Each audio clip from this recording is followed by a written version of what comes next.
પોતપોતાના પ્રમાણે અને પોતપોતાના નીતિ નિયમ પ્રમાણે કરું. બાકી ભૂવા અને આ બધાની પાસે જઈને ખોટા રૂપિયા ખર્ચ કરું ને ખોટું કરું એના કરતાં આ લોકોનો સહારો લો ને, તમારું કામ થઈ જાય, સાચું માર્ગદર્શન મળી જાય.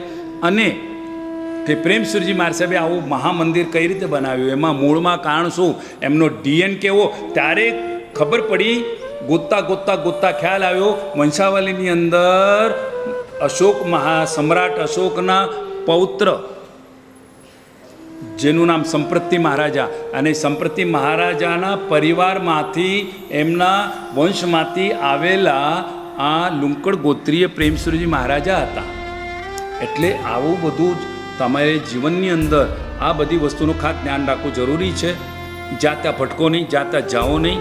અને જેમ કે શંકેશ્વર, તો તમને એક આશ્ચર્યની વાત કરું, કુળદેવી માનવી કે ન માનવી એનો એક પ્રૂફ તમને અહીં શંકેશ્વરમાં જ આપું.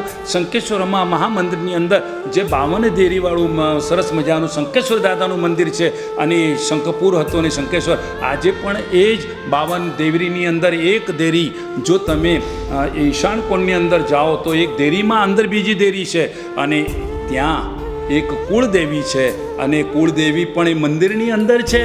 અને આજે તે નહીં, વર્ષોથી સેંકડો વર્ષોથી ત્યાં રહેલી છે, ત્યાં સ્થાપના એમની થયેલી છે. અને આજે પણ તે પુત્રના પરિવારો ત્યાં આવે છે અને ત્યાં માથું ટેકે છે. પણ ફરી પાછું કહી દઉં કે પોતપોતાના કુલ દેવ દેવીને નહીં ભૂલો, અને સમજવું હોય તો આમના દ્વારા પણ તમે જાણકારી મેળવી શકો છો. ખૂબ ખૂબ ખૂબ અંતરના આશીર્વાદ આશીર્વાદ આશીર્વાદ.